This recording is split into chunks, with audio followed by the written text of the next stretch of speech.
Sometimes love doesn't last in relationships, and it's a pretty normal, if sad, part of life.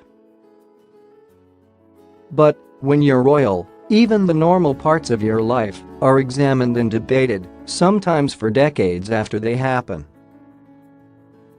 Case in point, Prince Charles and Princess Diana's relationship and eventual separation and split, which still fascinates royal fans today, more than 20 years after the ink dried on the divorce documents. Hindsight is 20/20, so it's easy to say, oh, it was so obvious things weren't going to work out now, but what about back in the day? Back when the cracks in the relationship were growing and breaking apart Charles and Diana's love? Turns out, it was pretty clear back then too, at least to people who spent a lot of time watching the couple.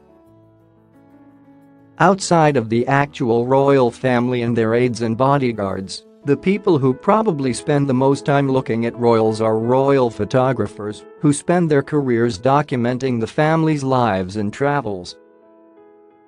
In a resurfaced interview, royal photographer Arthur Edwards, who photographed the royals for 44 years, talked about his experiences following the family and getting a front row seat to watch the breakdown of Charles and Diana's marriage, according to Express.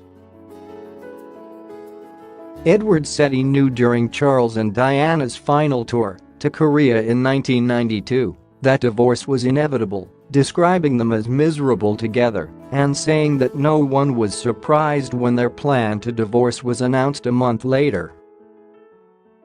It was only when we went to Korea, the last tour, when you knew it was all over then, because they couldn't bear to be in each other's company. It was so miserable, Edwards said. The tour was called the Glums tour, and that was so miserable. And a month later the Prime Minister announced in the House of Commons, and I suppose no one was then surprised, we watched them in Korea. It was during this trip that an iconic Charles and Diana low-key hating each other picture was taken.